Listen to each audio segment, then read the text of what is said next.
And now, the second program in our series, A Princess of Mars.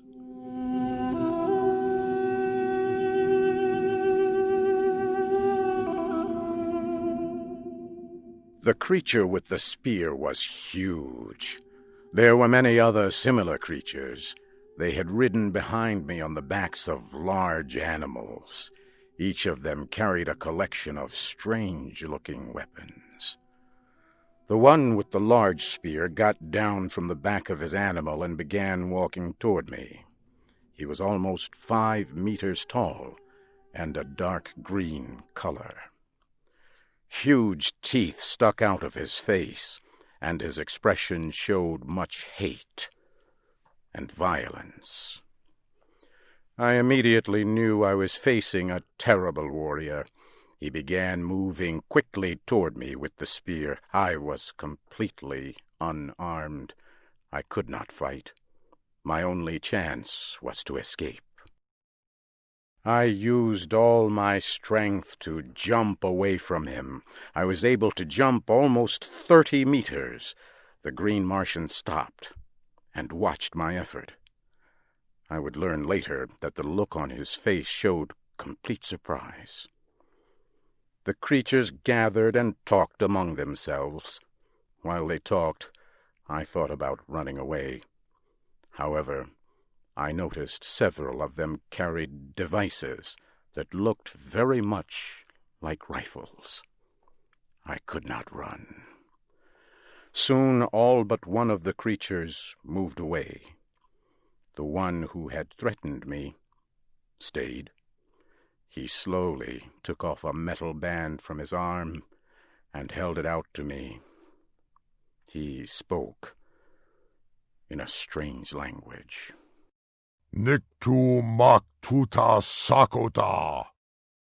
Slowly he laid down his weapons. I thought this would have been a sign of peace anywhere on Earth. Why not Mars, too? I walked toward him, and, in a normal voice, announced my name, and said I had come in peace. I knew he did not understand, but like me, he took it to mean that I meant no harm. Slowly we came together. He gave me the large metal band that had been around his arm. He turned and made signs with his hands that I should follow him. Soon we arrived at the large animal he had been riding. He again made a sign with his hands that I should ride on the same animal behind him. The group turned and began riding across the land. We moved quickly toward mountains in the distance.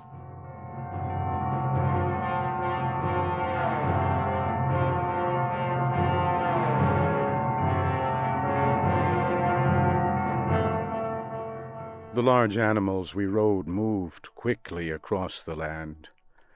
I could tell from the surrounding mountains that we were on the bottom of a long, dead sea. In time we came to a huge city. At first I thought the city was empty. The buildings were all empty and in poor repair. But soon I saw hundreds of the green warriors. I also saw green women and children. I soon learned about many cities like this. The cities were built hundreds of years ago by a people that no longer existed. The Green Martians used the cities. They moved from one empty city to another, never stopping for more than a day or two. We got down from our animals and walked into a large building. We entered a room that was filled with fierce green warriors.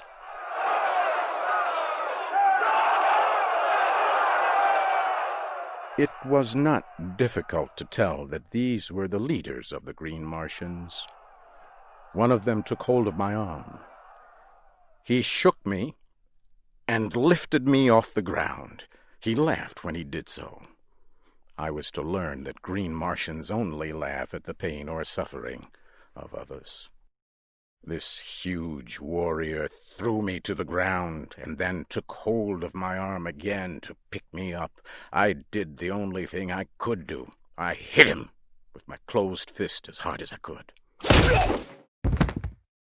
The green warrior fell to the floor and did not move.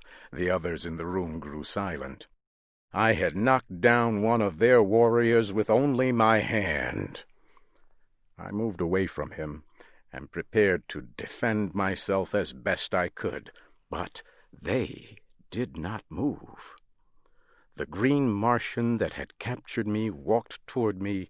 He said in a clear voice, Tars Tarkas! Tars Tarkas! As he spoke, he pointed to his own chest. He was telling me his name. I pointed to my chest and said, My name, John Carter. He turned and said the word, Sola. Immediately, a green Martian woman came close. He spoke to her. She led me to another building and into a large room. The room was filled with equipment carried by the green Martians. She prepared something for me to eat. I was very hungry. I pointed to her and said the word Sola. She pointed at me and said my name. It was a beginning. Sola was my guard. She also became my teacher. In time, she would become a close and valued friend. As I ate my meal, my lessons in the language of the green Martians continued. 2 days later, Tars Tarkas came to my room.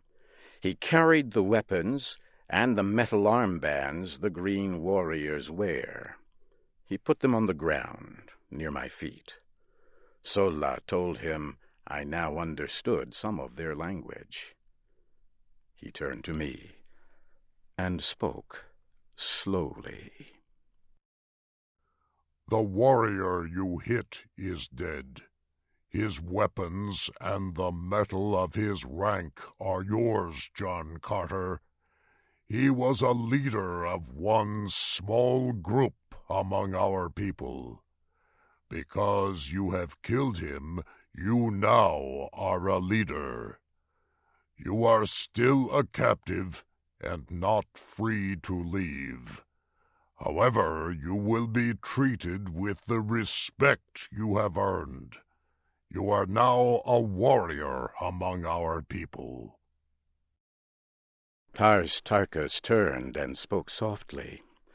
From beyond the door, a strange creature entered the room. It was bigger than a large dog and very ugly. It had rows of long teeth and 10 very short legs. Tars Tarkas spoke to the creature and pointed at me. He left. The creature looked at me, watching closely. Then Sola spoke about the creature.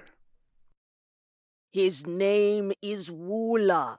The men of our tribe use them in hunting and war. He has been told to guard and protect you. He has also been told to prevent your escape. There is no faster creature in our world, and in a fight, they can kill very quickly. Do not try to escape, John Carter. Woola will tear you to small pieces. I continued to watch the creature named Woola. I had already seen how the green Martians treated other animals. They were very cruel. I thought, perhaps this beast can be taught to be my friend, much like a dog on earth. I walked close to the creature and began speaking in much the same way I would speak to a dog or other animal on earth. I sat down next to him while I talked softly. At first he seemed confused. I believe the creature Wula had never heard a kind word. In the next several days I gained the trust and friendship of Wula. In a few short days, Wula was my friend and fierce protector. He would remain my loyal friend as long as I was on Mars. Several days later, Sola came to me with a look of great concern. John Carter, come with me. A great battle is about to take place. An enemy is coming near this city. We must prepare to fight, and we must be ready to flee. Sola, what enemy is this? A race of red men who travel our world in flying machines. A great number of their machines have come over the far mountain. Take your weapons with you, and hurry. I collected my sword and a spear. I hurried out of the building and joined a group of warriors moving toward the end of the city. Far in the distance, I could see the airships. They were firing large guns at the Green Warriors. I heard huge explosions. The Green Warriors were firing back with their deadly rifles. The air was filled with the sound of violent battle.